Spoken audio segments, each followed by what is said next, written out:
Bonjour Agnès, Bonjour. je suis très contente de te retrouver. Je suis très heureuse de t'avoir ici à côté de nous euh, pour parler avec le lecteur romain. En fait, c'est la première rencontre que les lecteurs peuvent voir après 3 ans, parce qu'en Oui, 2017, oui. tu es venu à Bucarest. Quelle merveille de voyage! Ah, Euh, quel souvenir extraordinaire. j'ai pensé tout le temps à refaire cette aventure. Donc, dès que Ouais. la pandémie sera terminée, Oui, euh, je reviens. très contente que tu aies encore envie. Ça signifie que tu nous aimes, toi aussi.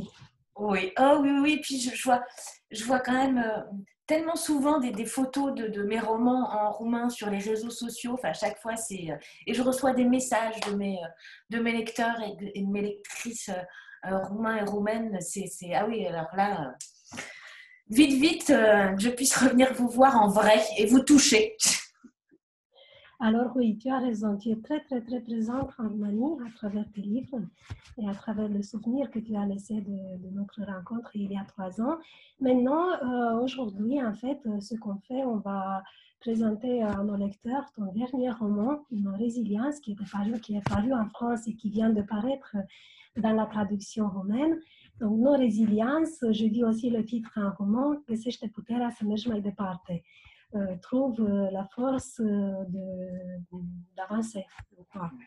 Alors, Agnès Martin-Lugand, c'est une des auteurs les plus aimées en Roumanie. Il y a des milliers de lecteurs qui sont toujours fidèles à tous tes livres, surtout le premier, Les gens heureux lisent et boivent du café, c'est toujours en tête des listes de ventes. Depuis, on a publié Nos Résiliences, donc ce roman maintenant, c'est le 8e. Ouais. Les gens heureux lisent et boivent du café. La vie est facile, ne t'inquiète pas. Entre mes mains, le bonheur se faufile. Désolée, je suis attendue. J'ai toujours cette musique dans la tête, une évidence à la lumière du petit matin. Et maintenant, nos résiliences. Alors, oui, je suis très contente d'ouvrir cet événement. Maintenant, enfin, je pense que tu es tellement connu qu'insister sur l'histoire, c'est toujours un plaisir et je le fais quand même si je suis convaincue que plein de gens te connaissent. L'histoire Agnès Martin-Lugand a commencé lorsqu'elle a écrit son premier roman. Les gens lisent et boivent du café. Elle a auto-publié sur la plateforme Amazon, ce qui a donné tout de suite une réaction des amis, des connaissances et des gens qui ne la connaissaient pas, mais qui effectivement ont aimé ce qu'elle avait écrit. Une maison d'édition française, Michel Lafon, lui a proposé la publication, un livre dans les librairies. Et ça, c'était le début d'une histoire de succès époustouflante qui a à la base le fait que tes romans sont vraiment extraordinaires et ils garantissent une lecture pleine de saveur. Alors, je voulais te demander, à propos de ce succès, le fait que tu es déjà lu par plus de 3 millions de lecteurs et publié dans tous les pays du monde, qu'est-ce que ce succès a signifié pour toi? Comment est-ce qu'il t'a transformé? Quelle est la chose? Enfin, bien sûr que le succès t'apporte plusieurs choses, mais quel était l'essentiel pour toi? C'est difficile comme question. L'essentiel, je dirais que c'est depuis le début finalement où ça a quand même très vite démarré et fort. En fait, j'ai la possibilité et l'immense chance de pouvoir faire ce que j'aime et d'avoir cette chance que tous les ans, les lecteurs soient au rendez-vous et soutiennent mes romans et portent mes personnages. Donc, je peux continuer à écrire, je peux continuer à me laisser porter par de nouvelles histoires tous les ans. Après, moi, dans mon quotidien, je n'ai pas voulu que ça me change. J'ai voulu, ma vie, elle est là d'une certaine... Non, voilà, je fais un métier passion, ce qui n'est pas donné à tout le monde, mais évidemment. Mais, euh, mais après, moi, je me dis que le succès, il peut être éphémère. Donc, j'en profite chaque jour. chaque année en me disant peut-être que l'année d'après, les lecteurs, la rencontre ne va pas s'opérer forcément, ou peut-être que moi, la magie de l'écriture va disparaître. C'est quand même ma plus grande crainte. Avant même de penser à une rencontre ratée avec les lecteurs, ma plus grande crainte, elle est vraiment personnelle et presque égoïste, c'est de me dire, est-ce que je vais toujours rencontrer mes personnages? Est-ce que la magie va opérer tous les ans quand je vais me mettre devant mon écran, les mains sur le clavier et que je vais partir et que je vais rentrer dans l'esprit de mon nouveau personnage? C'est ça, en fait. C'est un bonheur permanent, le succès autour de mes romans, et en même temps, c'est toujours cette angoisse de me dire, mais est-ce que cette écriture ne va pas disparaître? Donc, pour le moment, elle est de plus en plus attirante, ne s'en soucie pas. Tu es ici avec nous et on t'aime pour tout ce que tu écris. Alors, nos résiliences, c'est l'histoire de Ava et de Xavier, Ava la galériste et Xavier qui est vétérinaire.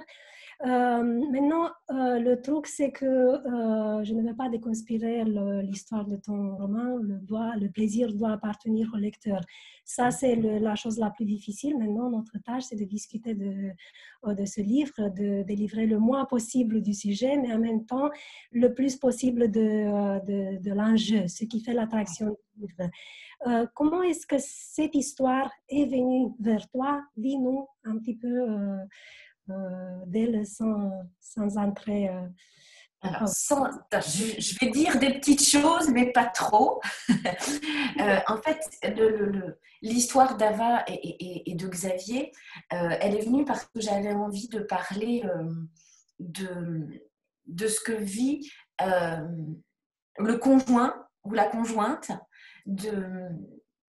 d'un autre qui a un accident, un problème de santé, et qu'est-ce que ça implique finalement? Parce qu'on parle souvent du malade ou de la victime d'un accident, mais on parle peu du conjoint, des conséquences que ça a aussi de porter la famille, de porter les enfants, d'essayer de porter son couple et toutes ces remises en question. Donc, en fait, le roman, il est né de ça, de cette envie de se mettre dans la peau de l'autre, en fait, euh, et comment cet autre traverse, en fait, l'effondrement de son conjoint, de sa conjointe, après un accident ou la maladie.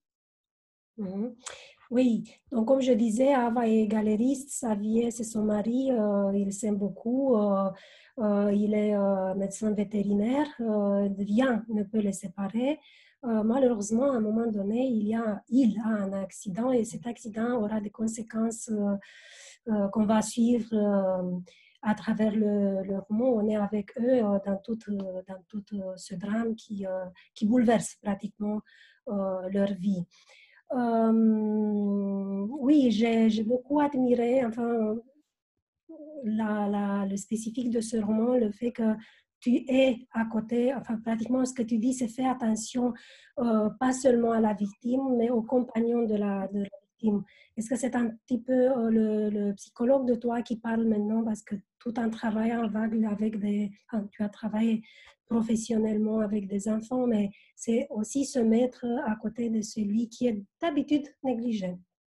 Oui, enfin, moi vraiment, j'avais envie de me glisser dans la peau d'Ava et pour ressentir ce elle ressent. Enfin, qu'est-ce que ça génère chez elle de voir l'effondrement de son mari qu'elle aime tant et de ne plus le reconnaître, en fait.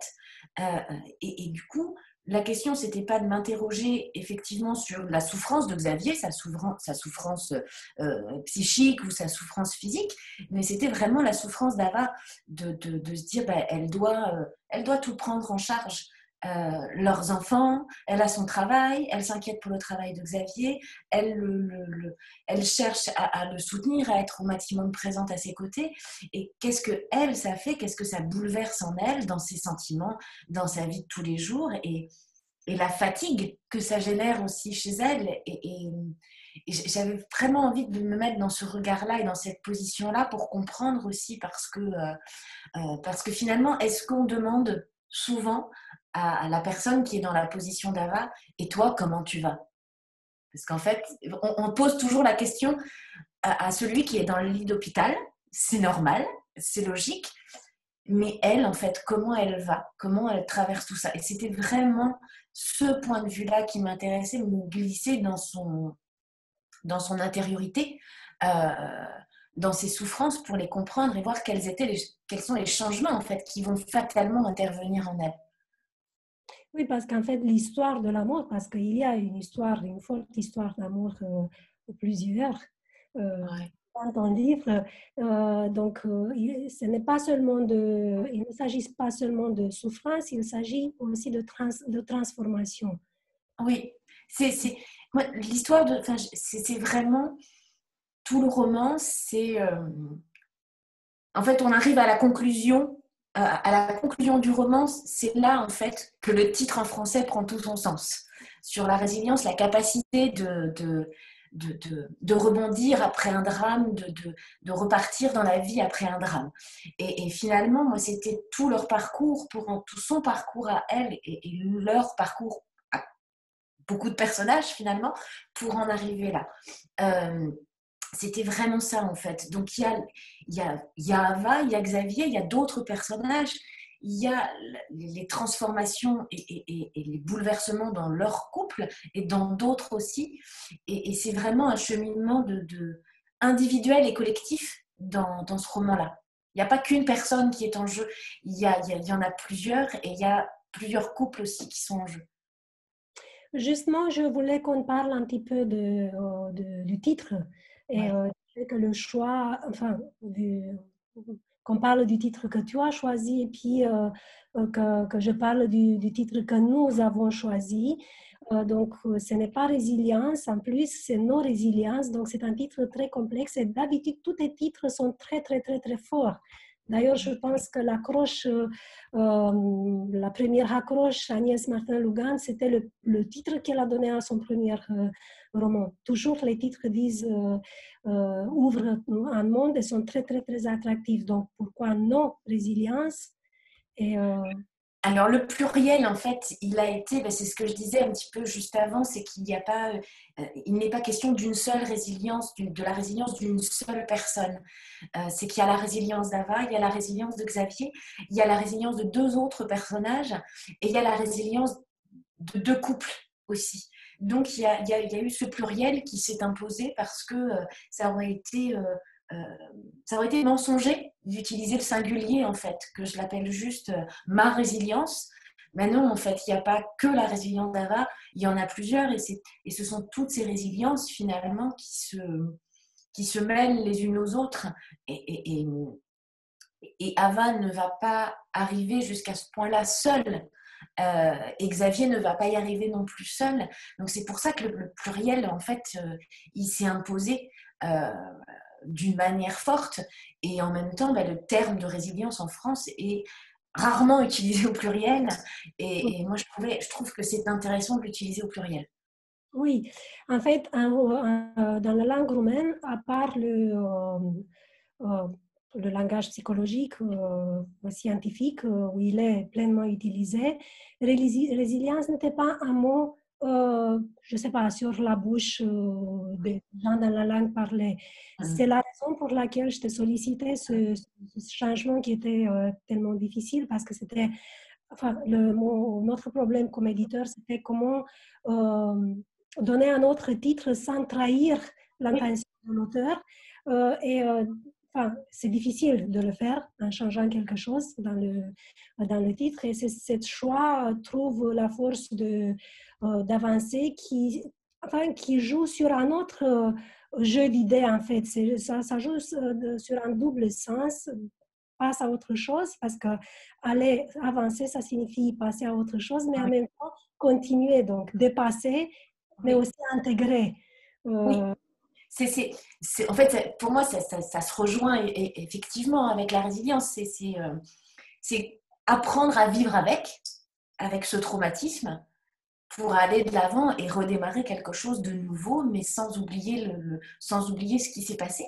Et c'est fondamentalement la problématique d'Ava et de Xavier. C'est-à-dire que Xavier, lui, reste tout un temps accroché à son traumatisme.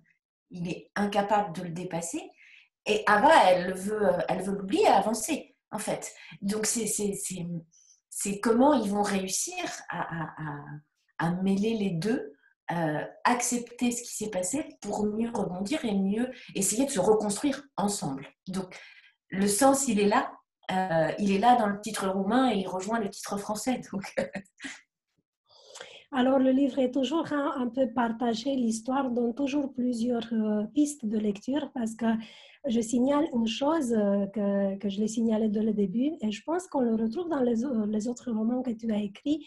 Tu ne tiens pas absolument que les deux personnages, les deux qui font partie d'un couple et qui s'aiment d'une manière très forte, tu ne tiens pas absolument de le faire semblable. D'habitude, ils ont des métiers différents. Euh, D'habitude, il apporte quelque chose d'extrêmement différent dans le couple et c'est comme ça que le miracle de l'amour euh, réunit la différence. Oui. Une chose sur laquelle je vais insister, c'est le thème de l'accident. Comment être soi-même après avoir été éclaté en morceaux, physiquement ou psychiquement, n'importe quoi. Parce que finalement, c'est ce que le roman nous dit, on est la somme des événements qui nous arrivent, mais on est encore quelque chose de plus. Et c'est ce quelque chose de plus qui est déclenché par le thème de l'accident. Et l'accident aussi, c'est un thème qui intervient dans plusieurs de tes romans. Pourquoi cette violence combinée finalement avec la douceur? Est-ce que tu penses que la tragédie est un bon point de départ pour un roman? J'ai toujours du mal à imaginer un roman sans conflit ou sans rupture finalement. Il y a besoin de... C'est comme dans la vraie vie, tout va bien, mais de temps en temps on a besoin d'être bousculé. Alors parfois on ne cherche pas évidemment à se faire bousculer, mais il faut des fois des événements un peu violents pour avoir mal et pour aller au-delà et pour finalement apprendre à mieux se connaître.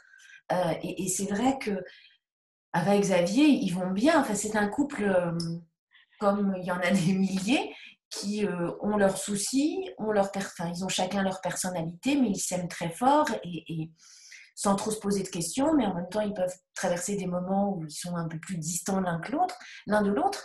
Mais il faut qu'il y ait quelque chose aussi qui les bouscule et j'avais envie de les bousculer, de leur montrer aussi que il faut apprendre à grandir, il faut apprendre à évoluer. Enfin, c'était aussi tout ça. Et c'est vrai que j'avais envie. Enfin, Ava, elle se repose sur son Xavier, quoi. Enfin, Xavier, il mène sa vie, elle a la sienne, etc. Et Xavier n'est plus là, Xavier est effondré, son Xavier fort n'est plus fort. Elle ne le reconnaît pas et qu'est-ce que ça génère chez elle? Et c'est l'accident, la brutalité de l'événement. Ça détruit tout. Et en même temps, quand on est détruit, ça peut aussi nous permettre de réfléchir et d'avancer derrière. Et moi, ce cheminement, ça m'intéresse toujours, en fait. C'est à travers les épreuves, on apprend à se connaître. Parfois, on a envie, du coup, de changer radicalement ce qu'on avait construit. Mais Ava, elle sait ce qu'elle aime dans sa vie. Et Xavier aussi, hein, il sait ce qu'il aime dans sa vie d'avant. N'empêche qu'il y a quelque chose qui fait rupture. Et il va falloir qu'ils se réapproprient leur vie d'avant pour la transformer en quelque chose de nouveau. Alors, la grande force de ce livre, c'est la difficulté de trancher comme lecteur dans l'affinité qu'on développe par rapport aux personnages. C'est-à-dire, on aime tous les personnages, mais quoi qu'il soit, on est décidé bientôt de rester toujours à côté d'Ava. Est-ce que toi, comme écrivain, tu es tenté de juger de temps en temps tes personnages? Non, je ne peux pas en fait. En fait, ce que je veux, c'est, en fait, je ne veux justement jamais porter de jugement sur une histoire. Je veux présenter une histoire telle qu'elle est et je laisse le lecteur se faire son propre jugement. En fait, moi, j'aime pas les jugements à l'emporte-pièce ou sans savoir le pourquoi du comment on dit c'est bien, c'est pas bien. Donc déjà, voilà, moi je veux amener le lecteur, une fois qu'il a terminé, à se dire peut-être, finalement, si j'avais été à sa place, est-ce que j'aurais pas fait comme elle? non, moi, j'aurais pas fait comme elle, mais je peux comprendre pourquoi elle a réagi de telle ou telle façon. Ensuite, le personnage d'Ava, puisque je parle, j'écris toujours à la première personne, je peux pas la juger parce que je suis intégralement dans sa peau. Euh, y a toujours, et dès mon premier roman, et je dirais que c'est quelque chose qui devient de plus en plus important au fur et à mesure que j'écris, j'ai une fusion totale avec mon personnage principal. Enfin, c'est vraiment, au bout d'un moment, c'est plus moi qui pense, hein, c'est vraiment elle. C'est comme, je sais, hein, je peux paraître un peu schizophrénique quand je raconte tout ça, mais quand j'écris, finalement, c'est elle qui me dicte à l'oreille son histoire, ce qu'elle ressent. C'est plus moi, c'est pas Agnès qui raconte l'histoire d'Ava, non, c'est Ava qui raconte son histoire à Agnès qui doit l'écrire. C'est il y a vraiment une forme de ben moi je m'oublie, je disparais en fait derrière mon personnage principal. Donc c'est pas je n'aurais pas forcément eu les mêmes réactions qu'elle. Euh, c'est vraiment il n'y a plus de différence. Je deviens elle pour raconter son histoire en fait. Donc je ne peux pas la juger parce que j'ai vécu en permanence avec elle pendant presque un an. Euh, et de la même manière, elle est amoureuse de Xavier. Ben, dans son regard, je suis amoureuse de Xavier. Et il y a d'autres moments où je ne le supporte plus. Euh, et pareil avec tous les personnages secondaires, en fait. Alors, à propos de toutes ces relations passionnantes avec ses propres personnages, je voulais te poser une autre question. Tu le dis souvent, d'ailleurs tu l'as dit maintenant d'une autre manière, tu le dis toujours, je suis dans la tête de mon personnage, je vois ce qu'il voit, je sens ce qu'il sent. Ça m'a fait penser à un roman que nous venons de publier d'ailleurs de Guillaume Musso qui s'appelle La vie est un roman.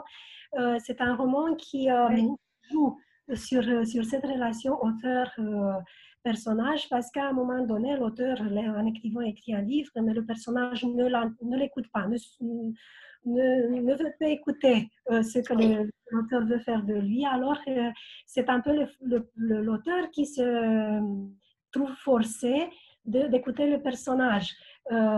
Donc, tu as eu de temps en temps cette sensation que Tout le c'est temps. le personnage qui fait l'histoire et qu'il t'emporte, qu'il te... Oui. Oui, enfin, c'est quelque chose qui m'arrive. À chaque roman, je me fais surprendre. Et je vois bien que quand je veux lutter contre ce que le personnage me dit, ou que je ne suis pas satisfaite de la réaction d'un personnage secondaire qui me surprend, mais ce que j'écris, ça ne va pas en fait. En fait, dans ma manière d'écrire, je ne suis pas du tout un auteur qui est le marionnettiste tout-puissant autour de ces personnages et qui décide de tout, en fait, à part, on va dire, le départ, le lancement, l'idée, moi, vers quoi je vais quand il y a une histoire qui mûrit dans ma tête, il y a un moment, je ne maîtrise plus. C'est pas moi. Oui, je me fais embarquer dans une scène, je me fais embarquer dans des réactions qui n'étaient pas prévues, je me fais saisir par l'émotion de mon personnage principal, et il y a des choses qui se passent. Mais c'était absolument pas anticipé en fait. Même ça peut être tout le contraire de ce qui était prévu. Euh, et ça m'arrive, oui, à chaque roman ça m'arrive. Est-ce que tu entres seulement dans la peau de ton protagoniste ou aussi des autres personnages? Et je te dis pourquoi je te pose cette question. Je pense, par exemple, dans les gens lisent et boivent du café, il y a un personnage assez capricieux, Edward. Avant de l'aimer, on le déteste un petit peu parce qu'il est une sorte de prototype de Mr. Darcy, de Pride Ouais. and Prejudice. Il n'est pas du tout sympa. Ou, un autre exemple, j'ai toujours cette musique dans la tête, dans ma tête. Il y a un personnage un peu méphistophélique, Ouais. méchant, c'est triste. Donc, bien sûr que la tendance est de ne pas aimer ou de ne pas aimer tout de suite ces personnages. Ils sont des personnages, surtout le deuxième, surtout Tristan. Euh, dans le cas des personnages négatifs surtout, est-ce que tu n'as jamais ressenti le risque de te perdre un petit peu là-dedans Non, alors avec les personnages secondaires, c'est différent parce que c'est vrai, je les vois avec le regard du personnage principal. Donc, je peux me faire piéger comme le personnage principal, comme avec, par exemple, avec le cas de Tristan. En même temps, c'est effectivement, Tristan, il a exercé une forme de fascination chez moi, mais comme il l'exerce sur Vera et sur Yanis. Mais j'avais en fait la naissance des personnages secondaires, c'est toujours j'ai envie de me frotter en fait à des personnalités que je ne côtoie pas dans ma vie, que je ne connais pas, parce que ça, je sais que d'une certaine manière ça va m'enrichir en fait de me confronter à ça et de voir en fait comment essayer de comprendre pourquoi ces personnages réagissent de telle ou telle manière.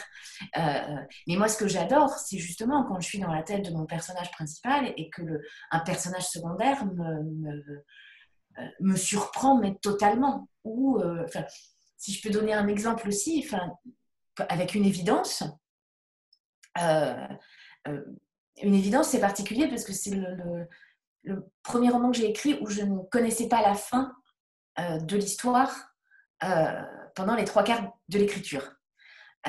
Donc c'était une sensation assez particulière, donc je me laissais complètement porter par l'histoire. Et en fait, c'est le personnage de Pacôme qui m'a donné la fin. Paco m'écrit une lettre, et c'était pas moi qui écrivais la lettre, hein, c'était Pacôme qui me la dictait, et j'avais l'impression d'entretenir une conversation avec Pacôme où il me parlait de certaines choses, et je lui disais mais arrête de parler de ça, il en est hors de question, ça ne peut pas se terminer comme ça, et si en fait ça devait se terminer comme ça, c'est le personnage secondaire qui m'a donné la clé de l'histoire, qui a levé toutes les zones d'ombre que je n'avais pas réussi à régler en étant uniquement dans la tête de Reine. Et c'est Pacôme qui me l'a donné. Donc se faire surprendre par les personnages secondaires, mais c'est extraordinaire, c'est déroutant. C'est bouleversant parfois. Enfin, cette lettre de Pacôme, je ne sais pas si un jour je m'en remettrai, tellement j'ai pleuré en l'écrivant et après l'avoir écrite. Mais c'est des moments, enfin pour moi en tant qu'auteur, à chaque fois que je redémarre un roman, je me dis pourvu que je revive un moment comme ça. Parce que enfin, moi, ça me fait décoller. Hein. Ouais, c'est vraiment extraordinaire. Comment est-ce que tu fais pour remonter de tes romans? Comment tu fais pour t'en sortir de la peau des personnages? Et maintenant, je m'explique aussi. Je me rappelle que la dernière fois, quand on s'est vu, on venait de lancer ensemble Désolée, je suis attendue. Et tu m'avais raconté comment, quelle était ta relation avec le personnage principal. Tu me disais, j'avais tout l'été, tout le temps, Yael dans ma tête. Donc, je parlais avec elle. Je sortais dans la cour et toujours, je parlais avec la tête de Yael qui avait des conversations avec les autres. Donc, ça me restait tellement fort imprimé dans ma tête, l'idée que toi, tu parles les idées, les pensées et les sentiments des personnages. Et c'est justement dans ce contexte que je te pose la question, comment tu sors d'un roman après l'avoir écrite et est-ce que si pour toi l'écriture est une sorte de délivrance?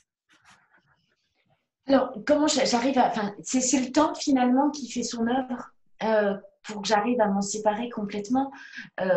Quand je termine un roman, enfin, on va dire que la grande séparation, c'est pas la dernière, c'est quand le livre part chez l'imprimeur. Là, je sais que je ne repasserai plus de moments finalement en tête-à-tête avec eux, même si voilà, j'ai travaillé avec mon éditrice mais quand je travaille le texte avec mon éditrice, il y a encore ce tête-à-tête entre mes personnages et moi. Mais il y a un moment où c'est terminé, je vais même plus pouvoir changer une virgule de place. Donc si je ne peux même pas changer une virgule de place, enfin voilà, il y a vraiment quelque chose qui s'arrête. Et puis après, il y a le temps d'impression jusqu'au moment où le roman sort et va aller à la rencontre des lecteurs. Donc là, je suis quand même assez triste.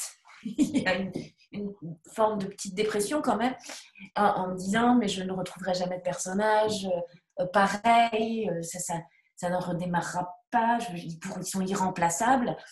Et puis, le lecteur, après, le roman est entre les mains des lecteurs et les personnages sont embarqués dans la vie des lecteurs. Et là, je vois que mes personnages, ils vivent en fait. Et c'est la plus belle vie qui peuvent vivre, c'est auprès des lecteurs.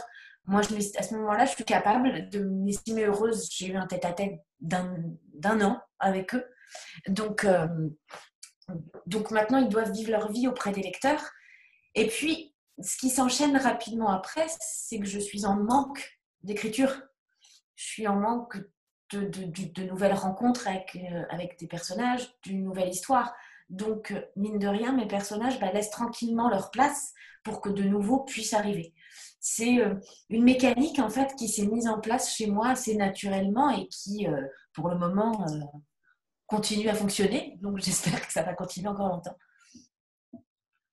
Alors, Ava et Xavier, leur histoire d'amour, et d'autre côté, on a Sacha et Constance. En fait, pour moi, un des thèmes très, très, très, très forts de ce roman, c'est le thème de la fidélité. Oui. Parce que, enfin, le thème de la fidélité dans un sens restreint, la fidélité dans l'amour, mais aussi dans un sens plus large, comment se retrouver soi-même intégré après un désintègrement. Oui. Parce que la vie, qu'est-ce que c'est la vie? C'est sortir de soi. Qu'est-ce que c'est la fidélité? C'est retour au soi, soit qu'il s'agisse de soi-même ou du couple ou du groupe. Et pratiquement, l'identité se joue entre ces deux extrêmes qui ne sont toujours pas alignés, ne sont toujours pas en accord. Oui. L'identité de soi-même, c'est entre la vie et la fidélité. C'est un jeu dangereux. Qu'est-ce qu'il nous reste après un événement qui nous transforme? Qu'est-ce que signifie Ava? Quelle était devenue après toute l'histoire de ce roman que les lecteurs vont découvrir d'ailleurs? Quel est l'essentiel qui lui reste après cette traversée?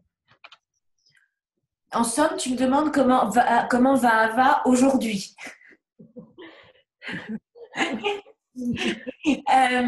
Donc, je ne suis pas totalement sortie du livre, comme tu vois, je suis là-dedans. Site. Ava, elle est sortie, elle a mûri. Ava, elle a mûri elle a mûri après cette épreuve, enfin, avec cette épreuve, elle a été surprise par elle-même aussi. Elle pensait pas qu'elle pouvait être capable de certaines choses. Elle ne pensait pas être capable de remettre tant de choses en cause ou en question. Mais en même temps, elle a aimé être surprise par certains événements. Je dirais aussi qu'Ava, elle a vieilli. Mais dans le bon sens du terme, c'est pas que les quelques cheveux blancs qui sont apparus dans ses cheveux, hein, elle est plus grave. Elle est plus grave, mais en même temps, je pense qu'elle est plus à l'écoute d'elle-même. Je ne crois pas qu'aujourd'hui, Ava se laisserait autant emporter dans un tel marasme, dans une telle souffrance. Je crois qu'elle réagirait plus vite, en fait. Elle s'oublierait un peu moins. Après, Ava reste fragile.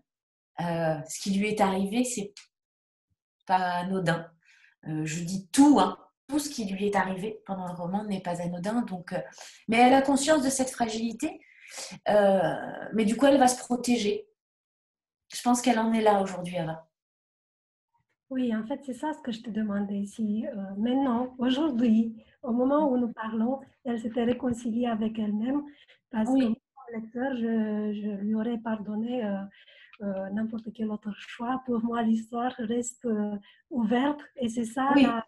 la force du roman. Le fait qu'il reste avec toi après l'avoir terminé, il reste à travers les personnages dont tu t'es attaché forcément, mais aussi grâce à toute une vie qui pourrait être vécue d'une manière différente, autrement.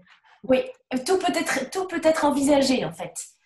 Enfin, voilà, j'avais aussi envie que ça se termine comme ça parce que, en fait, je dirais que presque la conclusion du roman, c'est ils ont fait que la première partie du chemin. Il y a encore beaucoup d'étapes à franchir. Ils sont en bonne voie, mais il y a encore beaucoup d'étapes à franchir.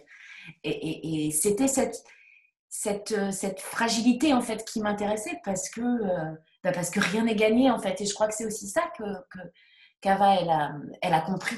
C'est le sens aussi qu'elle retire de tous ces mois quand même extrêmement violents qu'elle a vécu. C'est ben oui, il y a encore du travail, c'est fragile, mais on peut y arriver. C'est impossible de te poser une question à propos de la relation entre l'écriture et la musique, parce qu'il y a beaucoup de musique dans tes romans. Quel est le rôle de la musique? Primordial. Ça n'a pas changé en fait. J'écris toujours en musique. Euh, Chaque scène a son morceau qui lui est dédié et intégralement dédié. Euh, et si je n'ai pas le bon morceau quand j'écris une scène, ben, j'arrive pas à écrire en fait. Je peux lutter pendant des heures et des heures et des heures et des heures.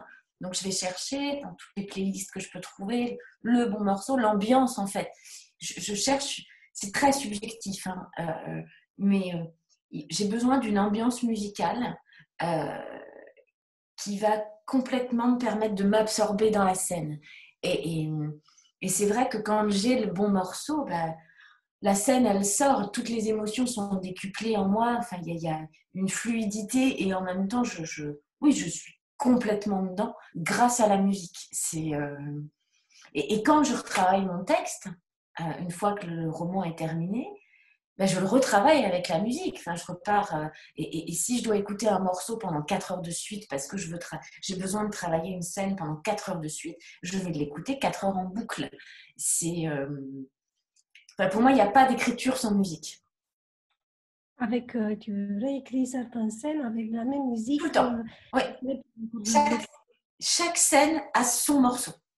C'est pour ça que les playlists sont aussi longues, en fait, parce que ça, voilà, de page en page, je change de morceau parce que bah, chaque scène est différente en termes d'ambiance, les émotions suscitées sont pas les mêmes, et donc je cherche quelque chose de différent qui se rapproche au maximum de la scène que je suis en train d'écrire. Alors, cette musique, elle se retrouve dans le texte. On le sent, nous. Euh, Est-ce que j'ai entendu, enfin, en écoutant certaines de tes interventions, est-ce que tu n'as pas écrit pendant le confinement? Est-ce que c'est vrai? Non, je n'ai pas écrit pendant le confinement. Pendant le premier confinement, parce que maintenant on vit un deuxième, donc la question reste ouverte. Non, non, au printemps, j'ai pas écrit. J'ai pas écrit. Alors c'est vrai que, en plus, ce qui se passe, c'est qu'au début du confinement en France, Nos Résiliences devait sortir, en fait, en librairie. Donc la sortie du roman a été repoussée. Donc moi, j'étais encore dans la fin de Nos Résiliences. Il y avait cet au revoir où je confie le roman au lecteur qui n'avait pas lieu. On ne savait pas tellement quand est-ce que ça aurait lieu à ce moment-là. Et puis, très clairement, j'avais pas la tête à ça, en fait. J'arrivais pas à me poser, en fait, pour écrire. Donc, je pensais, je, je, je m'ouvrais à d'autres histoires, à d'autres possibilités, des rencontres, des rencontres avec de nouveaux personnages, mais j'avais pas la capacité en fait psychique de me poser et d'utiliser ce temps dont on ne savait pas combien de temps il allait durer pour me concentrer sur l'écriture d'un prochain roman. Enfin, je pouvais pas. Et en même temps, sur le moment, moi, j'ai pas du tout eu envie d'écrire sur le confinement. Je le vivais, ça me suffisait. J'avais pas du tout envie de le revivre en l'écrivant. Donc, je me suis accordé du temps de penser. Et puis, en me disant, bah, quand ça sera terminé, quand je me sentirai prête, je me remettrai à l'écriture. Donc, c'est vrai que le temps n'a pas été très productif, en tout cas en termes d'écriture. Mais voilà, moi, c'était une période, il fallait que je la vive, en fait, sans rentrer non plus dans ma bulle d'écriture. Oui. Alors, on attend que la réalité t'inspire et je suis déjà convaincue que tu as des personnages et des... Oui, je peux le dire. Voilà, des rythmes, des histoires et d'harmonie. Je te remercie beaucoup. C'était C'est moi qui te remercie. plein de joie de t'avoir à côté de nous. J'invite nos lecteurs de lire nos résiliences, la grande histoire d'amour entre Ava et Xavier, une histoire qui, comme dans la vie, n'est pas toujours très simple. Non. Mais oui, j'espère que nous avons gardé la surprise et nous l'avons laissée intacte pour nos lecteurs. Merci et on t'attend le plus vite possible à Bucarest. Oui, j'espère. Merci beaucoup. Je vais terminer en citant une chose que tu as écrite pour une sorte d'invitation à la lecture. Un seul instant suffit-il à faire basculer une vie? Agnès Martin-Lugand, lisez nos résiliences, son dernier roman.